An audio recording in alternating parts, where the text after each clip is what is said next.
जाबाजों, नमस्कार। मेरा नाम है दीपिका और आप सभी का नोटबुक आईएएस के इस विगत वर्षों की महत्वपूर्ण श्रृंखला में बहुत बहुत स्वागत है।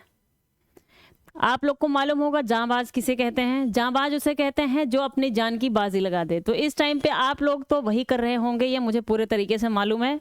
देखिए, वो कहते हैं ना, कोई भी लक्ष्य मनुष्य के साहस से बड़ा नहीं, कोई भी लक्ष्य मनुष्य के साहस से बड़ा नहीं, हारा वही जो लड़ा नहीं। ठीक, तो इसी बात पे हम शुरुआत करते हैं। अगर आपने लड़ाई नहीं की है तो आप पहले ही हार चुके हैं, और आप अभी भी लड़ाई में जारी हैं तो अपनी पीठ को थपथपाइए कि कम से कम मैं अभी भी इस लड़ाई में हूँ। कितने लोग मैदान छोड़ करके भाग जाते हैं जब एंड मोमेंट आता है, लेकिन आप अगर अभी भी बने हुए हैं और अपने जज्बे को कायम रखा है आपने, तो इसको जो है कोई करे ना करे, आपको खुद को सलाम करना चाहिए। ठीक, तो चलिए इसी बात से हम अपने इस महत्वपूर्ण श्रृंखला को शुरू कर रहे हैं, जो कि आप हमारे YouTube चैनल पे आप देखेंगे तो प्रीवियस ईयर के सारे क्वेश्चंस लगातार हम डाल रहे हैं, जिससे कि आप उसका रिवीजन कर सकें और उसको देख सकें। तो इसी बात पे हम चलते हैं आगे, प्रश्न को देखते हैं। मैं इससे पहले आपको कहना चाहूंगी कि आप एक काम कर सकते हैं कि यहाँ पे हम जितने प्रश्नों को दिखा रहे हैं आप उसको एक बारी देखिए, उसको थोड़ा सा स्पीड बढ़ा के 2 बारी देखिए, फिर डबल स्पीड में करके 3 बारी देखिए। 3 बारी अगर आप रिवीजन कर लेंगे तो आप जब एग्जाम में बैठेंगे तो कहीं ना कहीं, चाहे वो हमारा एक्सप्लेनेशन हो चाहे वो ऑप्शन हो, उससे 2-4 क्वेश्चन आपको मिलने की संभावना पूरी की पूरी रहेगी। और ये बहुत बड़े वीडियोज नहीं है कि आप नहीं देख सकते हैं। अगर रोज आपने आधे पौने घंटे भी दिए लगातार इसमें, तो आपके जो है 8 से 10 क्वेश्चन बनने की पूरी गारंटी हो सकती है। और इतने क्वेश्चन से किसी का बहुत ही अच्छा खासा लेवल का सिलेक्शन रुक सकता है और अच्छे खासे लेवल पे सिलेक्शन हो सकता है। इससे कितनी बड़ी रैंक जो है चेंज हो सकती है इंसान की। ठीक, तो इसी बात में हम शुरू कर रहे हैं अपने प्रश्नों को। आज हम देखने वाले हैं उत्तर प्रदेश विशेष। ठीक, ये आरओ की श्रृंखला है जिसमें हम उत्तर प्रदेश से संबंधित बहुत से क्वेश्चंस पूछे जाते हैं। ये अगर आप यूपी पीसीएस की भी तैयारी कर रहे हैं तो भी आप इन पे थोड़ी नज़र बनाएंगे उत्तर प्रदेश विशेष से, क्योंकि वहाँ पे पूरा का पूरा एक जो है पेपर शामिल हो चुका है उत्तर प्रदेश विशेष के नाम से। तो ये आपके बहुत ही काम आने वाली चीज़ें हैं। तो इसी बात पर हम शुरू कर रहे हैं। हमारा पहला प्रश्न है, और हाँ दोस्तों, मैं इसके पहले आपके कन्फ्यूज़न को दूर करना चाहूँगी कि यहाँ पे हम 90 हमने इसलिए नंबर लिख रखा है कि इसके पहले के सारे क्वेश्चन जितने थे वो हम कर चुके हैं अपने पहले की क्लासेस में। तो वहां पे जाइए, उन सारे प्रश्नों को देख लीजिए। अब हम यहां से अपने आगे के प्रश्नों को शुरू कर रहे हैं। ठीक, तो चलिए दोस्तों, स्वागत है आप सभी का। देखते हैं हम उत्तर प्रदेश विशेष को। प्रश्न है हमारा, निम्नलिखित में से कौन एक सही सुमेलित नहीं है? निम्नलिखित में से कौन एक सही सुमेलित नहीं है? संस्थान का नाम दिया गया है, ए राष्ट्रीय जैविक खेती केंद्र, बी भारतीय दलहन अनुसंधान संस्थान, सी भारतीय सब्जी अनुसंधान संस्थान, भारतीय गन्ना अनुसंधान संस्थान। ये अवस्थिति इसकी यहाँ पे दी गई है। राष्ट्रीय जैविक खेती केंद्र का गाजियाबाद में दिया गया है, भारतीय दलहन अनुसंधान का कानपुर में, भारतीय सब्जी अनुसंधान का गोरखपुर में, भारतीय गन्ना अनुसंधान का लखनऊ में। आपको बताना है कि इसमें से कौन सा सही सुमेलित नहीं है। ठीक, चलते हैं हम अपने उत्तर की तरफ, ध्यान दीजिएगा। उत्तर क्या कहता है हमारा? उत्तर है हमारा सी। निम्नलिखित का सही सुमेलित इस तरीके से है, राष्ट्रीय जैविक खेती केंद्र गाजियाबाद में है राष्ट्रीय जैविक खेती केंद्र। भारतीय दलहन अनुसंधान संस्थान कानपुर में है, दलहन। ठीक, यहाँ पे चमड़े के साथ साथ में दालों का भी अनुसंधान केंद्र है। भारतीय सब्जी अनुसंधान संस्थान वाराणसी है, भारतीय गन्ना अनुसंधान संस्थान लखनऊ, भारतीय सब्जी अनुसंधान संस्थान गोरखपुर में नहीं बल्कि वाराणसी में है। वहां पे ऑप्शन था आपका गोरखपुर। तो ये आप इसको ध्यान से देख लीजिए। अगले प्रश्न की तरफ हम बढ़ते हैं, जिससे हम थोड़ा जल्दी जल्दी रिवाइज कर सकें चीजों को। अगला प्रश्न क्या कहता है हमारा? कहता है कि केंद्रीय औषधि एवं सौगंध पौधा संस्थान निम्नलिखित में से किस स्थान पर स्थित है? केंद्रीय औषधीय एवं सुगंध पौधा संस्थान निम्नलिखित में से किस स्थान पर स्थित है? आपके ऑप्शंस हैं, ए लखनऊ, बी वाराणसी, सी गोरखपुर, डी उपर्युक्त में से कोई नहीं। तो आइए हम इसके जो है उत्तर को देखते हैं। उत्तर क्या कहता है हमारा? ए औद्योगिक अनुसंधान परिषद की अग्रणी पौधा शोध प्रयोगशाला, इनकी स्थापना 1959 में लखनऊ उत्तर प्रदेश में अपने अनुसंधान मुख्यालय के साथ की गई। यहाँ पे क्वेश्चन क्या था? केंद्रीय औषधि एवं सुगंध पौधा संस्थान। ठीक, ये सुगंध है, सगंध लिख दिया गया है, सॉरी इसके लिए क्षमा। सुगंध पौधा संस्थान निम्नलिखित में से किस स्थान पर स्थित है? तो ये आपके ऑप्शन थे और हमारा उत्तर क्या था? उत्तर था ए, और लखनऊ में। लखनऊ ये औद्योगिक अनुसंधान परिषद की अग्रणी पौधा शोध प्रयोगशाला है। इनकी स्थापना 1959 में लखनऊ उत्तर प्रदेश में अपने अनुसंधान मुख्यालय के साथ की गई। यह जैविक और रासायनिक विज्ञान और औषधीय और सुगंधित पौधों के किसानों और उद्यमितों के लिए प्रौद्योगिकी और सेवाओं का विस्तार करने में उच्च गुणवत्ता अनुसंधान प्रदान करता है। ठीक, चलते हैं हम अपने अगले प्रश्न की तरफ। हाँ, तो ये हमारा प्रश्न है कि ये यहाँ पे है, उत्तर प्रदेश विविधीकरण कृषि परियोजना यूपी डैश प्रायोजित की गई, किसके द्वारा की गई है? प्रश्न है आपका, उत्तर प्रदेश कृषि विविधीकरण परियोजना किसके द्वारा प्रायोजित की गई है? आपके ऑप्शंस हैं, ए उत्तर प्रदेश सरकार द्वारा, बी केंद्र सरकार द्वारा, सी विश्व बैंक द्वारा, उपर्युक्त में से कोई नहीं। तो आइए हम इसका उत्तर देख लेते हैं। उत्तर क्या है हमारा? उत्तर है इसका हमारा सी, ये है हमारा विश्व बैंक। ठीक, विश्व बैंक, ये योजना शुरू की गई है। उत्तर प्रदेश कृषि विविधीकरण परियोजना शुरू किसने की है? विश्व बैंक ने की है। ठीक, विश्व बैंक बहुत सी ढेर सारी रिपोर्ट्स भी निकालती हैं, आप उनको भी थोड़ा ध्यान में रखिएगा जिनसे क्वेश्चंस बन सकते हैं। तो यहाँ पे देखिए, यहाँ पे कंफ्यूजन क्या है, हो सकता था कि ये जो है वर्ल्ड बैंक आकर के उत्तर प्रदेश में क्या काम करेगा, क्योंकि वर्ल्ड बैंक काम करेगा तो सेंट्रल गवर्नमेंट के साथ में काम करेगा, लेकिन वो यहाँ पे उत्तर प्रदेश में कर रहा है, तो ये ध्यान देने की बात है हमारे लिए। ये ऐसे ही क्वेश्चंस बना दिए जाते हैं हमारे एग्जाम में। चलिए अगले प्रश्न की तरफ हम बढ़ते हैं। इसका उत्तर था सी। क्वेश्चन अगला है हमारा, स्वच्छ सर्वेक्षण 2021 में उत्तर प्रदेश ने कौन सा स्थान प्राप्त किया था? और अभी रिपोर्ट आई है स्वच्छ सर्वेक्षण 2023 की, जा करके उसको बहुत ही अच्छे तरीके से आपको रिवाइज करना है। हमने अपने प्रीवियस के वीडियोस में भी जो है कवर किया हुआ है, जो कि हमारा करंट अफेयर का सीरीज जो चलता है उसमें, और आज का भी हमारा जो करंट अफेयर्स का सीरीज है उसमें भी हमने कई जो है महत्वपूर्ण फैक्ट्स को जो है कवर किया हुआ है। तो आप जा करके वहाँ पे देख सकते हैं उन फैक्ट्स को, जो कि एग्जाम में आने की भरपूर संभावना है उनकी।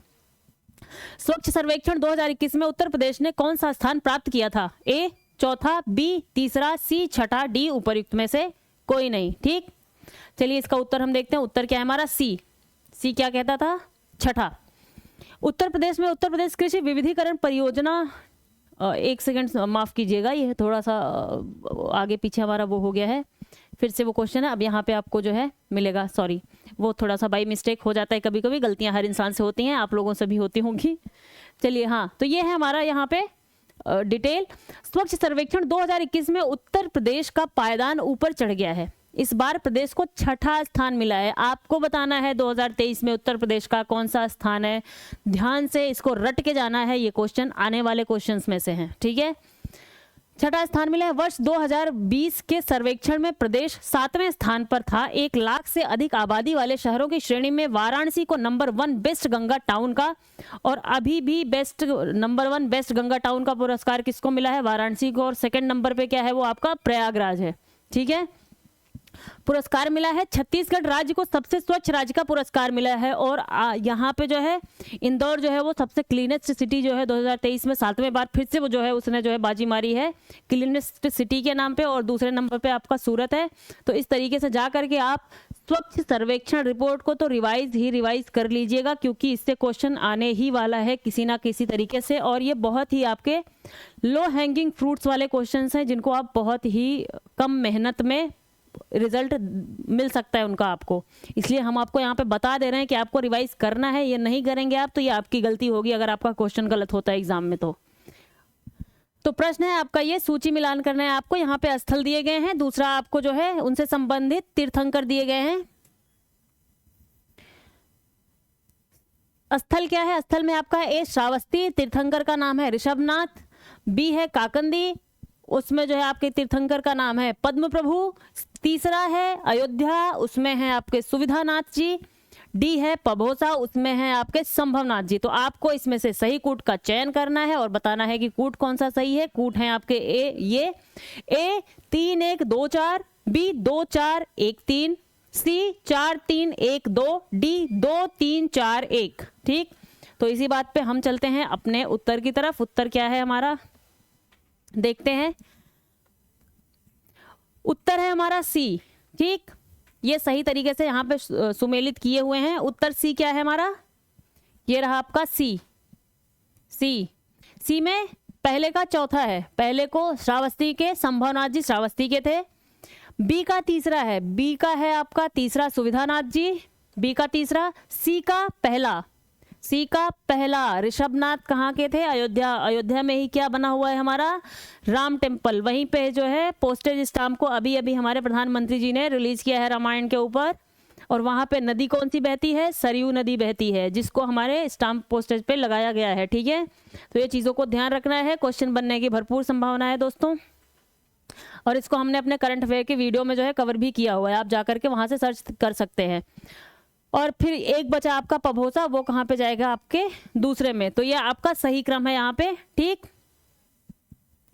तो चलते हैं इसी बात पे, अब हम आगे बढ़ लेते हैं।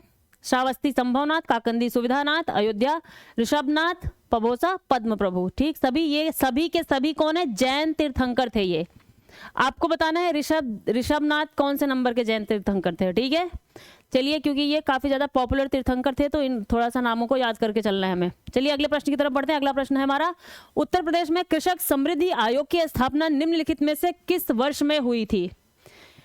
उत्तर प्रदेश में कृषक समृद्धि आयोग की स्थापना निम्नलिखित में से किस वर्ष में हुई थी? आपके ऑप्शन है ए 2016, 17 या 18। 2017 में या 2018 में या ऊपर में से कोई नहीं।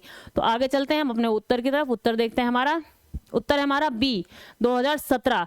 उत्तर प्रदेश राज्य के किसानों के लाभ के लिए 2017 में कृषक समृद्धि आयोग की स्थापना की शुरुआत की थी। इस आयोग की स्थापना का लक्ष्य वर्ष 2022 तक किसानों की आय को चौगुना करना था। लक्ष्य क्या था? 2022 तक किसानों की आय को चौगुना करना था। ठीक, चलते हैं अगले प्रश्न की तरफ।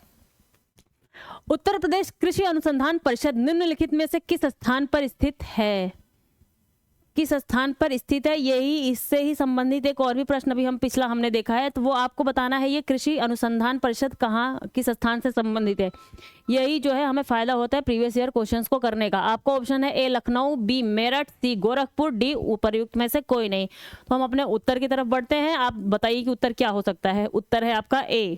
ठीक, उत्तर प्रदेश में ये अभी अभी हमने क्वेश्चन किया है, वो भी दोनों के दोनों साथ में प्रीवियस ईयर में आपके आए हुए हैं।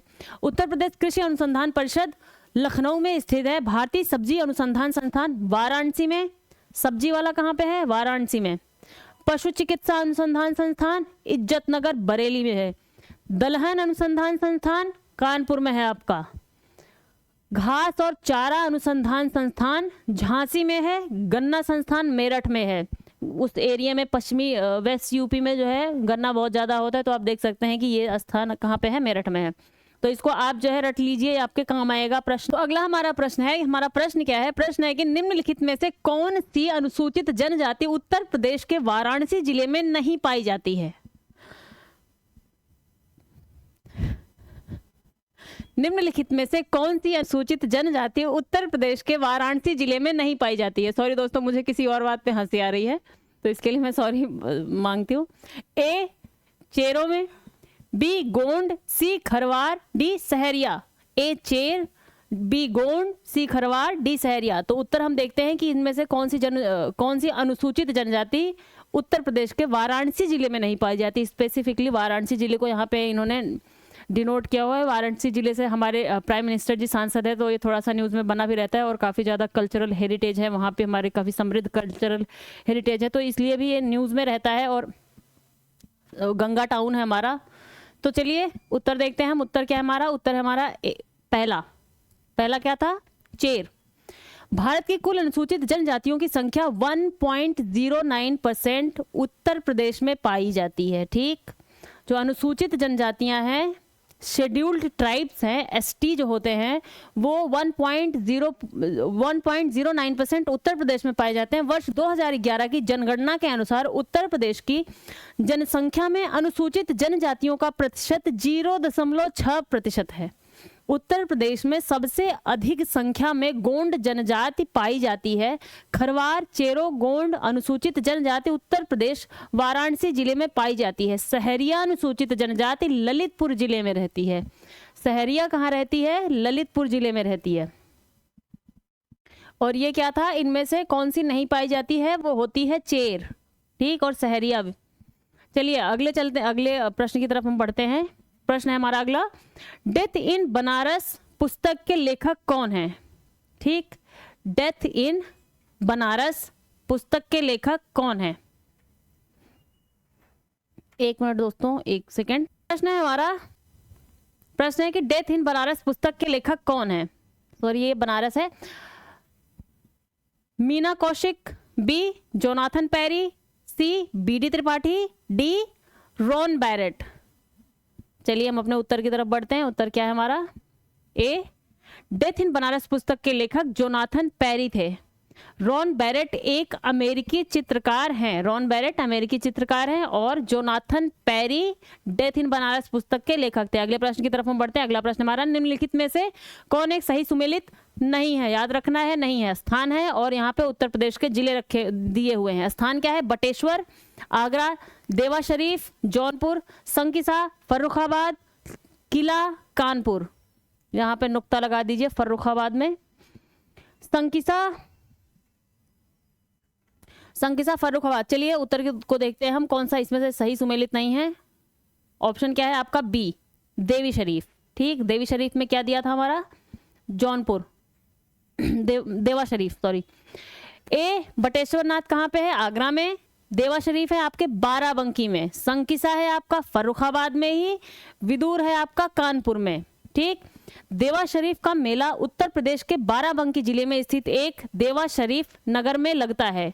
देवा शरीफ में एक मेला लगता है जो कि देवा शरीफ नगर में लगता है। यह स्थान हाजी वारिस अली शाह की दरगाह के लिए प्रसिद्ध है। हाजी वारिस अली शाह, सॉरी दोस्तों, हाजी वारिस अली शाह की दरगाह के लिए प्रसिद्ध है। इस दरगाह को ही देवा शरीफ के नाम से जाना जाता है। चलिए अगले प्रश्न की तरफ बढ़ते हैं।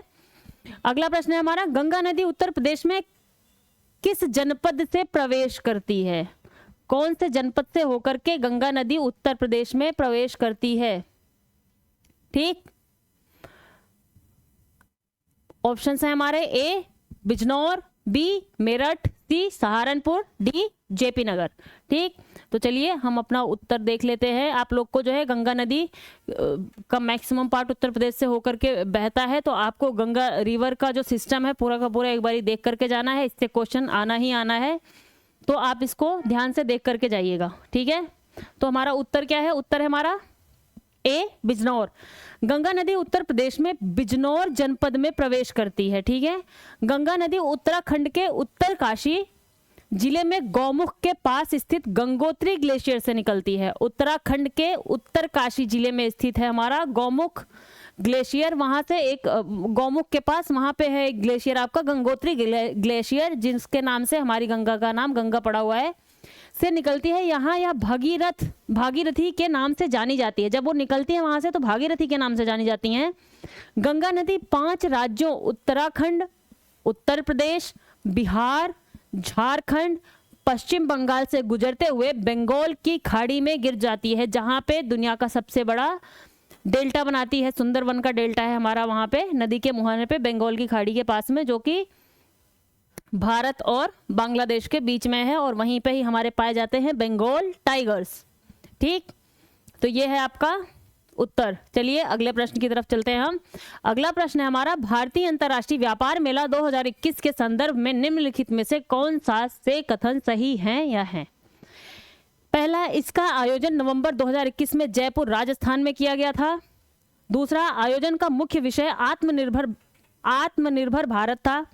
नीचे दिए गए कूट से सही उत्तर का चयन कीजिए। ठीक, इसका आयोजन नवंबर 2021 में जयपुर के राजस्थान में किया गया था। इस अंतर्राष्ट्रीय व्यापार मेले का आयोजन का मुख्य विषय या इसका थीम था आत्मनिर्भर भारत। नीचे दिए गए कूट से सही उत्तर चुनना है। कूट है आपका ए केवल 1, बी केवल 2, सी दोनों 1 और 2, डी ना तो 1 और ना ही 2।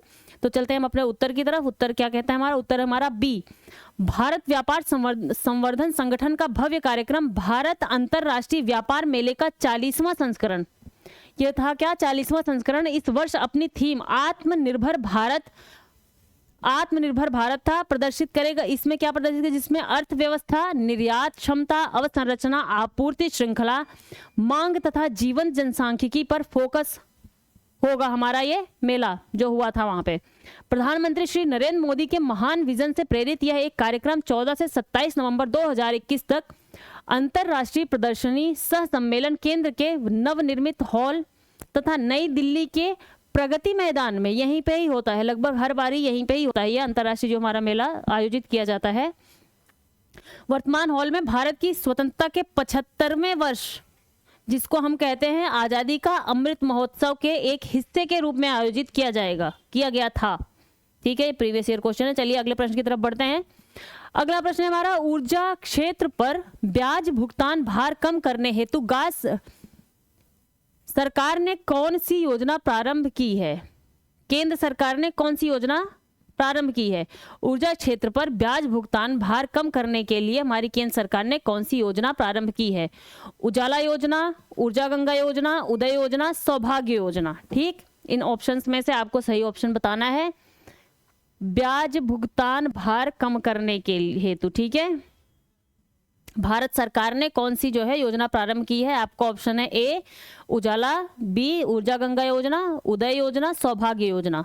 चलते हैं हम अपने उत्तर की तरफ। उत्तर सी है हमारा। ऊर्जा क्षेत्र पर ब्याज भुगतान भार कम करने हेतु भारत सरकार ने उदय योजना प्रारंभ की है। उदय योजना, ठीक है, जिसमें आपको ऊर्जा क्षेत्र पर ब्याज भुगतान के भार को कम किया जाएगा। किसी भी राज्य के स्वामित्व वाली बिजली वितरण कंपनियों, जिसको हम डिस्कॉम्स बोलते हैं, के परिचालन और वित्तीय बदलाव के लिए भारत सरकार के तहत उदय योजना 15 नवंबर 2015 को शुरू की गई थी। यह योजना सभी को सस्ती और सुलभ 24/7 24 घंटे 7 दिन बिजली प्रदान करने की दृष्टि से स्थापित की गई थी। उदय योजना का उद्देश्य राजस्व पक्ष दक्षता के साथ साथ लागत पक्ष दक्षता का समाधान प्रदान करना भी है। उदय योजना का पूरा नाम उज्ज्वल डिस्कॉम इंश्योरेंस योजना, प्रधानमंत्री उज्ज्वल योजना, पेट्रोलियम और प्राकृतिक गैस मंत्रालय की एक योजना है। ये किसकी योजना थी? पेट्रोलियम और प्राकृतिक गैस मंत्रालय की योजना थी। ठीक है, प्रधानमंत्री उज्ज्वला योजना। ठीक, यह योजना 4 मई 2016 को उत्तर प्रदेश के बलिया में शुरू की गई थी। कब की गई थी? 2016 को उत्तर प्रदेश के बलिया में 4 मई को। ठीक है, चलते हैं हम अपने अगले प्रश्न की तरफ। अगला प्रश्न है हमारा, ठीक, तो ये योजना शुरू की गई थी और ये चीजें हैं, आप इनको एक बार रीड कर लीजिएगा। अगला प्रश्न है हमारा, दिसंबर 2021 में नीति आयोग द्वारा जारी राज्य व्यवस्था सूचकांक के 4थे संस्करण में निम्नलिखित राज्यों में से किसने छोटे राज्यों की श्रेणी में सर्वश्रेष्ठ प्रदर्शन किया? ए गोवा, बी मणिपुर, सी मिजोरम, डी सिक्किम। सारे के सारे यहाँ पे आपके छोटे ही राज्य हैं, इनमें से बताना है किसने सबसे ज्यादा सर्वश्रेष्ठ प्रदर्शन किया गया था स्वास्थ्य सूचकांक में। चलते हैं हम उत्तर की तरफ। उत्तर है हमारा सी। 27 दिसंबर 2021 को नीति आयोग ने वर्ष 2019-20 के लिए राज्य स्वास्थ्य सूचकांक का 4था संस्करण जारी किया। इस रिपोर्ट के अनुसार ओवरऑल परफॉर्मेंस के मामले में केरल सबसे शीर्ष पर रहा, जबकि इस सूचकांक में उत्तर प्रदेश सबसे निचले स्थान पर रहा। उत्तर प्रदेश कहाँ रहा? सबसे निचले पायदान पर रहा। छोटे राज्यों की श्रेणी में मिजोरम और मेघालय ने अधिकतम वार्षिक क्रमिक प्रगति दर्ज की है। ठीक है, छोटे राज्यों में कौन? मिजोरम और मेघालय ने। ठीक, आपका ऑप्शन क्या था? सी मिजोरम। ठीक, आपको थोड़ा इसकी लेटेस्ट रिपोर्ट भी देखनी है, कोई आई है कि नहीं आई है, आई है तो उसमें क्या है। ठीक है, चलते हैं अगले प्रश्न की तरफ। अगला प्रश्न है हमारा, निम्नलिखित में से किस राज्य ने भारत कौशल 2021 प्रतियोगिता में सबसे अधिक पदक जीते थे, जिसका परिणाम भारत सरकार द्वारा जनवरी 2022 में घोषित किया गया? निम्नलिखित में से किस राज्य ने भारत कौशल 2021 प्रतियोगिता में सबसे अधिक पदक जीते, जिसका परिणाम भारत सरकार द्वारा जनवरी 2022 में घोषित किया गया? आपके ऑप्शन है ए गुजरात, बी महाराष्ट्र, सी केरल, डी ओडिशा। चलते हैं उत्तर की तरफ। उत्तर है हमारा डी। ओडिशा ने भारत कौशल 2021 प्रतियोगिता में 51 पदकों के साथ पहले स्थान पर रहा। ओडिशा ने 10 स्वर्ण, 18 रजत, 9 कांस्य और 14 पदक जीते थे। 30 पदकों के साथ महाराष्ट्र दूसरे स्थान पर तथा केरल तीसरे स्थान पर रहा। इस परिणामों की घोषणा भारत सरकार ने जनवरी 2022 को घोषित की थी। देखिए दोस्तों, हम ये प्रीवियस ईयर क्वेश्चंस में सारी चीज़ों को इसलिए करवा रहे हैं कि इसी के साथ में आपको क्या करना है, जो करंट की अभी इनसे संबंधित जो करंट की चीज़ें हैं, हम आपको यहाँ पे थीम बता रहे हैं कि किस किस थीम से क्वेश्चन पूछे जा रहे हैं। तो जैसे ये थीम हुई, तो इनका अब जो है लेटेस्ट वर्जन जो आया होगा वो जा करके आपको एक बारी और रिवाइज करना है और इसको भी साथ में देखना है, जिससे कि आप एकदम से अप टू डेट रह पाएंगे। ठीक है, तो आपको तैयारी को इसी तरीके से मजबूत बनाना है। चलिए हम अपने अगले प्रश्न की तरफ बढ़ते हैं। अगला प्रश्न क्या है हमारा? प्रश्न है हमारा, जनवरी 2022 में घोषित भारत के तीसरे राष्ट्रीय जल पुरस्कार के संदर्भ में निम्नलिखित में से कौन सा से कथन सही है या है? ठीक, आपके कथन है, पहला, उत्तर प्रदेश को सर्वश्रेष्ठ राज्य श्रेणी में विजेता घोषित किया गया। दूसरा, उत्तर प्रदेश के मुजफ्फरनगर को उत्तरी जोन श्रेणी में सर्वश्रेष्ठ जिला घोषित किया गया। नीचे दिए गए कूट से हमें सही उत्तर का चयन करना है। कूट क्या है आपका? ए केवल 1, बी केवल 2, सी दोनों 1 और 2, डी ना तो 1 और ना ही 2। प्रश्न क्या था आपका? मैं फिर से रीड कर देती हूँ। जनवरी 2022 में घोषित भारत के तीसरे राष्ट्रीय जल पुरस्कार के संदर्भ में निम्नलिखित में से कौन सा से कथन सही थे? आपके कथन ये थे और आपका उत्तर की तरफ हम चलते हैं। उत्तर क्या है हमारा? उत्तर है हमारा सी। जनवरी 2022 में घोषित भारत सरकार के तीसरे राष्ट्रीय जल पुरस्कार के संदर्भ में कथन 1 और 2 दोनों सही हैं। केंद्रीय जल शक्ति मंत्री राजेंद्र, कौन निकालता है? केंद्रीय जल शक्ति मंत्रालय। हमारे केंद्रीय जल शक्ति मंत्री कौन? राजेंद्र सिंह शेखावत ने वर्ष 2020 के लिए तीसरे राष्ट्रीय जल पुरस्कार नेशनल वाटर अवार्ड्स के लिए विजेताओं की घोषणा की है। राष्ट्रीय जल पुरस्कार 2020 में उत्तर प्रदेश को जल संरक्षण प्रयासों में सर्वश्रेष्ठ राज्य के रूप में चुना गया है। इसके बाद क्रमशः राजस्थान और तमिलनाडु का स्थान है। उत्तर प्रदेश के मुजफ्फरनगर को उत्तरी क्षेत्र में सबसे श्रेष्ठ जिला का पुरस्कार प्रदान किया गया है। ठीक, तो चलते हैं अगले प्रश्न की तरफ। यहाँ पे मैंने जैसा आपको पहले भी बताया, आपको ये सारी थीम्स मिल रही हैं, जा करके बस इसका हल्का सा आपको गूगल करना है, लेटेस्ट वो जो है अपडेट एक बारी देख लेनी है, तो इससे आपकी ये सारी चीज़ें तैयार हो जाएंगी। क्योंकि क्वेश्चंस को इसी तरीके से उठाया जा रहा है। जैसे आज के हमारे द हिंदू में ही जीएम फसलों को लेकर के था, उसमें जो है ढेर सारे कुछ डेटाज जो है हमारे गवर्नमेंट ने जो है सुप्रीम कोर्ट के सामने प्रस्तुत किए थे, तो हमने वहाँ पे वो डिस्कस किए हुए हैं। जो डेटाज आपके बहुत ही लेटेस्ट डेटाज हैं, जो कि आपके एग्जाम के पॉइंट ऑफ व्यू से बहुत ही महत्वपूर्ण है, उनको आप देख सकते हैं, जो कि आपके एग्जाम में आने की बहुत बहुत संभावना है। ठीक है, क्योंकि ऐसे डेटाबेस जब क्वेश्चंस आते हैं तो वो चीज़ों को आप देखेंगे तो वो कहीं ना कहीं आपको लाभ पहुंचाने ही वाले। ठीक है, अगले प्रश्न की तरफ हम बढ़ते हैं। अगला प्रश्न है दोस्तों हमारा, निम्नलिखित में से कौन सा शहर स्वच्छ सर्वेक्षण 2021 में 1 लाख से अधिक जनसंख्या श्रेणी में शीर्ष 3 सबसे स्वच्छ शहरों में शामिल नहीं था? ठीक, शीर्ष 3 सबसे स्वच्छ शहरों में शामिल नहीं था।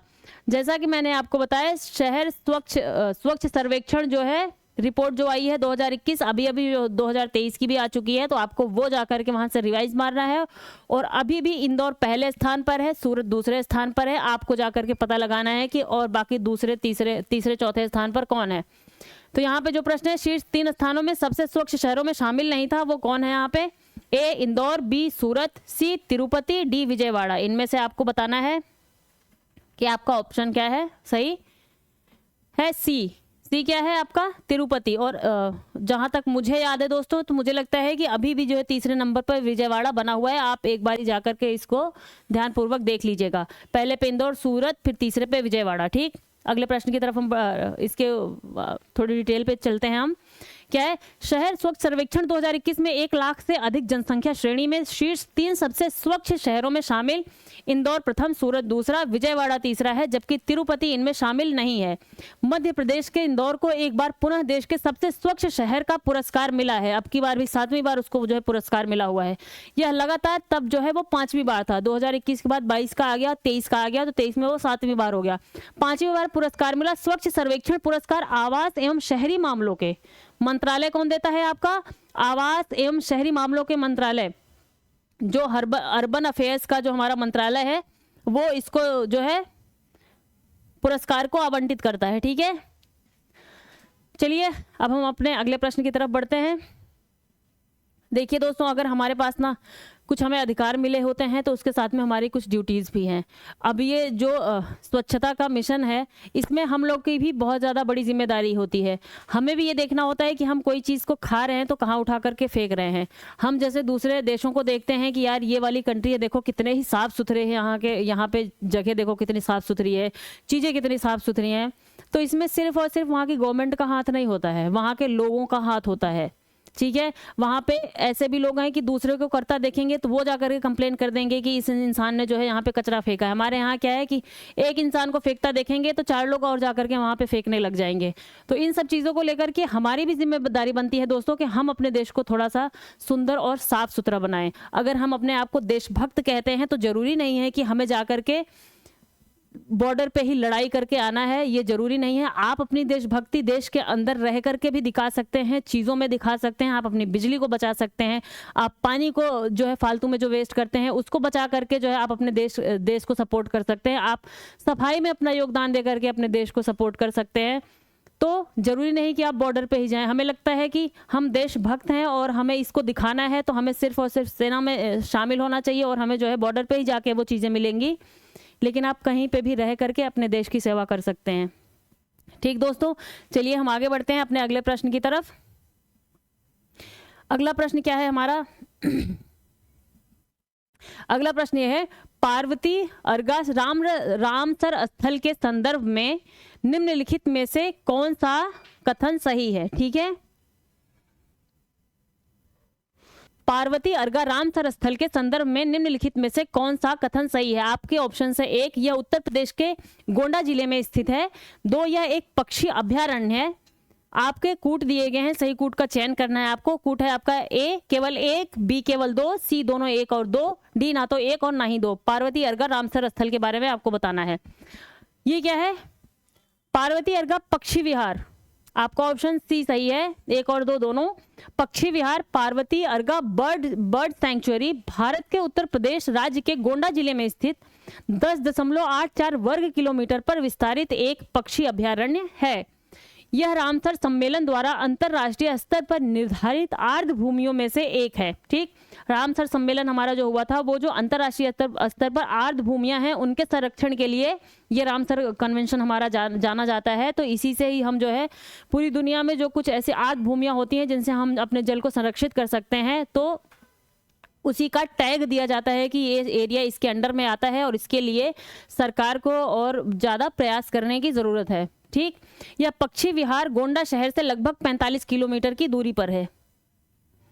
जो भी उत्तर प्रदेश के रहने वाले हमारे दोस्त हैं वो जा सकते हैं, मतलब यहाँ पे घूमने के लिए। शायद आपको बहुत ही मज़ा आए, मैं भी एक बारी तो जाना चाहूँगी वहाँ पे देखने के लिए। चलिए आगे चलते हैं दोस्तों, अगला प्रश्न देखते हैं हम। अगला प्रश्न हमारा, एक किताब के संदर्भ में निम्नलिखित सूचनाएं दी गई हैं। ठीक है, देखिए यहाँ पे अब मैं आपको एक चीज़ ये कहना चाहूँगी कि ये कॉमन सेंस का क्वेश्चन है, ध्यान से देखिएगा और इसको आप अपना एक सामान्य बुद्धि का प्रयोग करके उत्तर देने का प्रयास करिएगा, बाकी हम आगे देखेंगे। यहाँ एक किताब है जिसके संदर्भ में निम्नलिखित सूचनाएं दी गई हैं। पहला क्या है? प्रस्तावना। दूसरा है विषय सूची। तीसरा है अध्याय। 4 है अनुक्रमणिका। 5वां है शीर्षक। आपको इसको सही तार्किक क्रम में जो है व्यवस्थित करना है। ठीक, तार्किक क्या हो सकता है ये आपके ऑप्शन है और आपको तार्किक सही से क्रम में व्यवस्थित करना है। मान लीजिए आपके पास एक किताब है तो आप जब पहला पेज खोलते हैं तो उसमें क्या आएगा, दूसरा खोलेंगे तो उसके बाद क्या आएगा, फिर उसके बाद क्या आएगा, उसके बाद। तो इस तरीके से आपको जो है आपने कोई किताब पढ़ते हैं तो आपको उसको तार्किक क्रम में सोच करके इसको जो है व्यवस्थित करना है, बाकी यहाँ पे कुछ नहीं करना। पहले आपके कूट में ऑप्शन में क्या है? ए में 1, 3, 5, 2 और 4।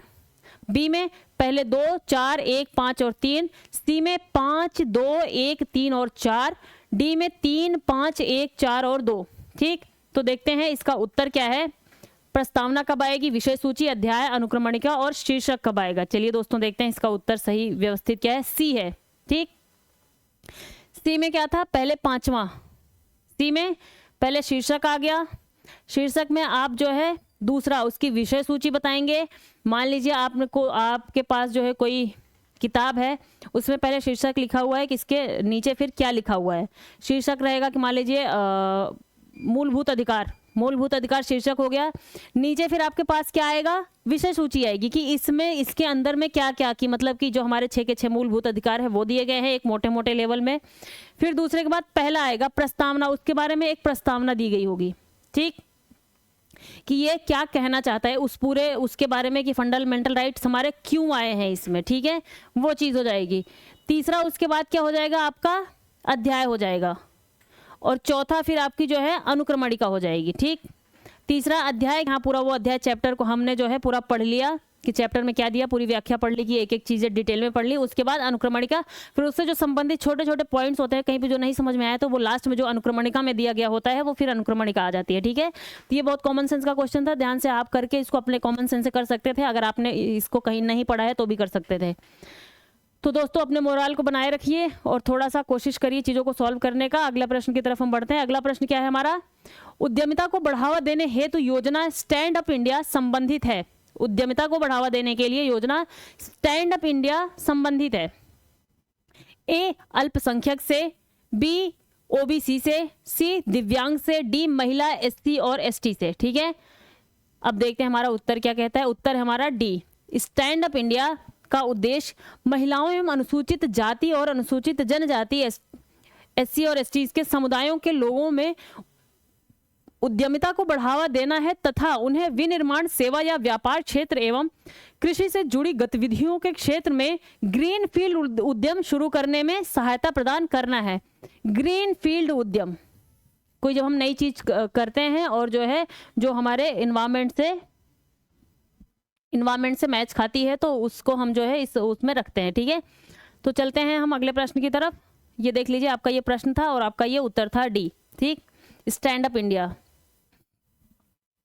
अगला प्रश्न है हमारा, 1974 में प्रथम कृषि विज्ञान केंद्र की स्थापना निम्नलिखित में से किस स्थान पर हुई थी। 1974 में आपको बताना है कि प्रथम कृषि विज्ञान केंद्र की स्थापना निम्नलिखित में से किस स्थान पर हुई थी। पहला है आपका चंडीगढ़, दूसरा है नागपुर, सी है हैदराबाद, डी है पुडुचेरी। ठीक है, चलते हैं हम अपने उत्तर की तरफ। उत्तर देखते हैं हमारा उत्तर क्या कहता है। उत्तर है हमारा डी। वर्ष 1973 में कृषि मंत्रालय के तहत कृषि अनुसंधान और शिक्षा विभाग की स्थापना हुई। वर्ष 1974 में प्रथम कृषि विज्ञान केंद्र पुडुचेरी, जिसको हम पहले पौंडीचेरी कहते थे, में स्थापित की गई। ठीक, इसकी स्थापना पौंडीचेरी में 1974 में हुई। चलिए अगले प्रश्न की तरफ बढ़ते हैं। निम्नलिखित में से किस स्थान पर एक शहर को स्वच्छ सर्वेक्षण 2021 में उत्तर प्रदेश में कचरा मुक्त शहर श्रेणी में स्टार रेटिंग से सम्मानित किया गया है। ठीक है, निम्नलिखित में से किस स्थान या एक शहर को स्वच्छ सर्वेक्षण 2021 में उत्तर प्रदेश में कचरा मुक्त शहर श्रेणी में स्टार रेटिंग से सम्मानित किया गया है। ए अलीगढ़, बी गोरखपुर, सी प्रयागराज, डी वाराणसी। तो आपका उत्तर है दोस्तों, हम देखते हैं उत्तर क्या है हमारा। ए लखनऊ। ए यहाँ पे उत्तर है आपका अलीगढ़। ठीक, लखनऊ, अलीगढ़, नोएडा, झांसी शहर को स्वच्छ सर्वेक्षण 2021 में उत्तर प्रदेश में कचरा मुक्त शहर श्रेणी में स्टार रेटिंग से सम्मानित किया गया है। आपको जाके देखना है कि 2023 में किसको सम्मानित किया गया है। ठीक है दोस्तों, सम्मानित किया गया है। कचरा मुक्त शहर के लिए रेटिंग 2018 से शुरू की गई थी। ये कब से शुरू की है? ये वाली रेटिंग 2018 से शुरू की गई है। और ये स्वच्छ सर्वेक्षण जो है कब से शुरू किया गया है, ये आपको जाकर के देखना है और बताना है हमारे कमेंट सेक्शन में। इंदौर, सूरत, नई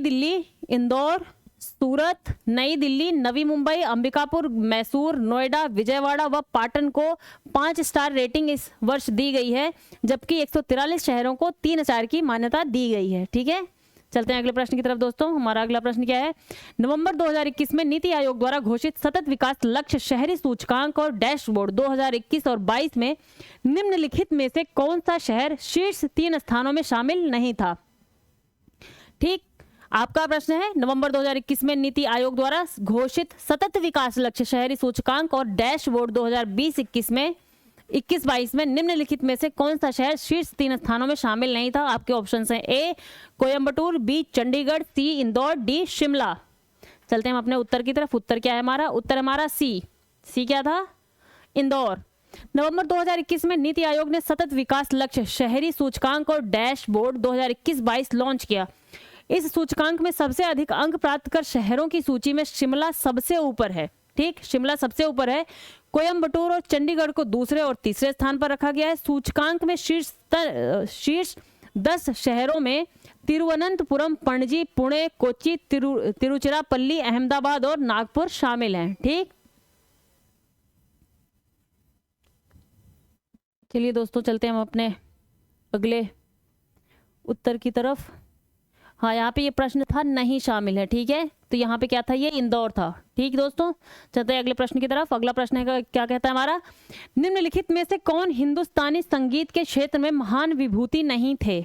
ठीक, संगीत के क्षेत्र में बताना है कौन से इनमें से महान विभूति नहीं थे। ए राजा मानसिंह तोमर, बी तानसेन, सी सदारंग अदारंग, डी माल गुर्जरी। ठीक, आपके उत्तर रहा ये, उत्तर है डी माल गुर्जरी। ठीक, तानसेन के बारे में तो आप जानते होंगे, नए नए तान छेड़ते थे वो। हिंदुस्तानी संगीत क्षेत्र में राजा मानसिंह तोमर, तानसेन, सदारंग अदारंग महान विभूति थे। ग्वालियर के राजा मानसिंह तोमर, कहाँ के राजा थे ये? मानसिंह तोमर थे, और ये राजा थे वहाँ के। ग्वालियर के राजा मानसिंह तोमर न केवल संगीत के राजसी आश्रयदाता थे, अपितु स्वयं एक संगीतज्ञ थे। गायन की ध्रुपद विधा, गायन की एक विधा होती है ध्रुपद विधा, को प्रचलित किया था उन्होंने, किन्होंने? राजा मानसिंह ने। ठीक, बादशाह अकबर के दरबार में नवरत्नों में एक तानसेन अकबर के नवरत्नों में से एक थे, के विषय में किंवदंती है कि राग मल्हार गाने पर, राग मल्हार जब वो गाते थे बारिश होने लग जाती थी। जैसे वो राग मल्हार गाना शुरू करते थे बारिश होने लग जाती हैं। जितने भी, पता नहीं ऐसा होता था कि नहीं, मुझे नहीं मालूम यार, गप करने में कुछ नहीं जाता है। आगे बढ़ते हैं। गायन की एयाल विधा के रचनाकारों के रूप में सदारंग अदारंग के नाम अत्यंत महत्वपूर्ण है। ठीक है, इन्होंने ये विधा का प्रचलन करवाया था, एयाल विधा का। ठीक है, राजा मान सिंह ने कुछ नवीन रागों की भी रचना की, जिनमें गुर्जरी, तोड़ी, माल गुर्जरी जैसे इत्यादि प्रसिद्ध हैं। जो माल गुर्जरी दिया गया था वो जो है क्या है, ये राग है, वो नाम नहीं था किसी का। ठीक है, वो भी राजा मान सिंह ने प्रचलित किया था। जैसे इत्यादि प्रसिद्ध हैं। माल गुर्जरी एक नवीन राग थी कि नवीन राग थी, ना कि महान विभूति। ठीक है, चलते हैं अगले प्रश्न की तरफ। अगला प्रश्न क्या कहता है हमारा? चलिए, हो गया दोस्तों हमारा यहाँ पे आज का पूरा ये सेशन। तो आप सभी जाबाज लोग देखते रहिए, इसको रिवाइज करिए और अपने जो है जोश को बनाए रखिए। ज़्यादा दिन नहीं बचे हैं, कुछ दिन और मेहनत करिए, बस आप करीब ही पहुँचने वाले हैं, और जो भी होगा दोस्तों देखा जाएगा। ठीक है, ज़िंदगी बहुत बड़ी है। तो इसी बात से हम आप सबसे विदा लेते हैं, और आप हमारे इस नोटबुक IAS चैनल को देखते रहिए, लाइक, शेयर और सब्सक्राइब करिए, और इन सारी चीज़ों को रिवाइज मारते रहिए, खाते पीते मस्त रहिए। आप सभी का बहुत बहुत धन्यवाद।